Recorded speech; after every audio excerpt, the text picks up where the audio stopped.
an awesome combination from white belt to black, the Kimura hip bump sweep combo.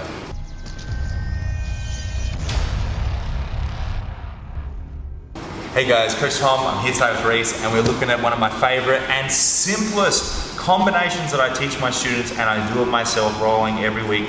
Just a Kimura hip bump sweep combination. You can work it back and forth for the rest of your life. And you know what, no matter how good a jiu-jitsu you have to respect this combination. And if you're not doing it, you're missing out. And if you're not doing it, you are not only missing out on you not being able to get your partners in sweeps and submissions, but when someone does it to you, you're not going to be prepared. So let's have a look. So I'm going to start in closed guard. I could start in different guards, but we'll start in closed guard.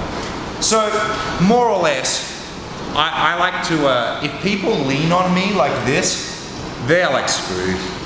If you lean on me like this, or anyone who's better than you at jiu-jitsu, and you can give them their arms and stuff, you're going to sweep them or submit them so easy.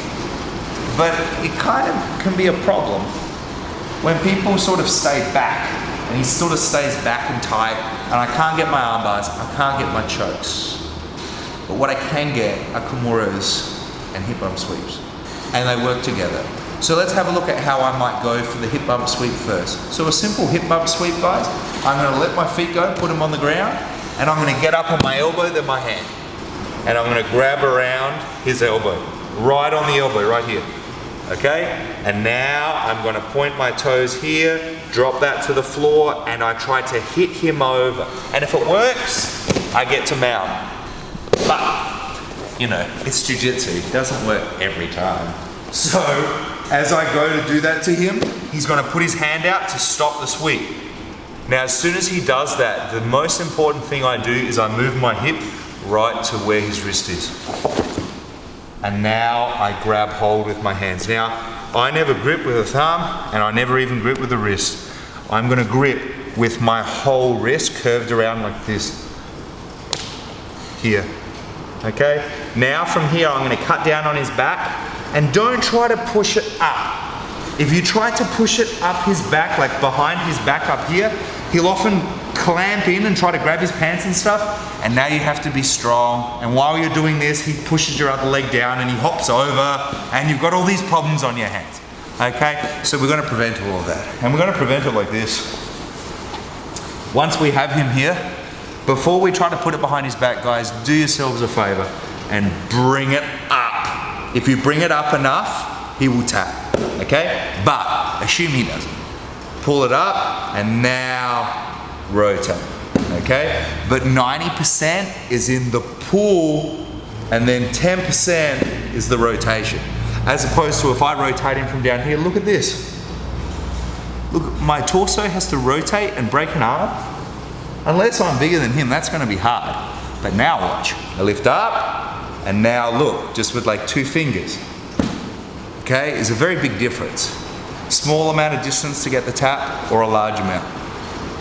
Strong muscles, weak muscles. Says your Kimura. However, how do you defend a Kimura? Well, you don't let your posture get broken.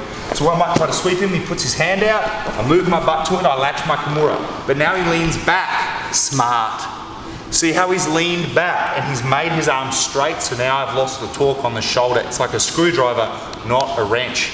So now that I have him here, I'm just gonna do this. Hip bump, over.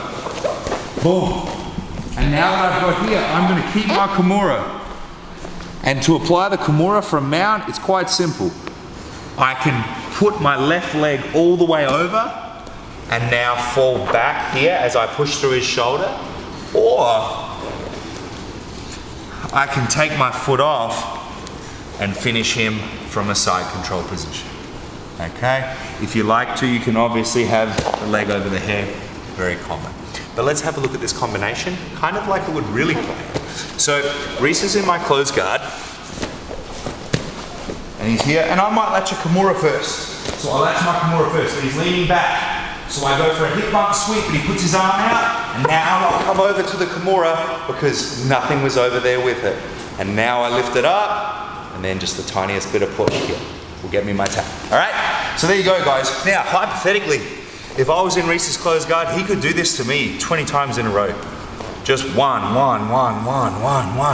And eventually, I'm going to succumb to one of those. And it's a really great way of doing a basic sweep and a basic attack and really getting more sweeps and getting more attacks just because you married the two together, okay? Have fun with this one, guys.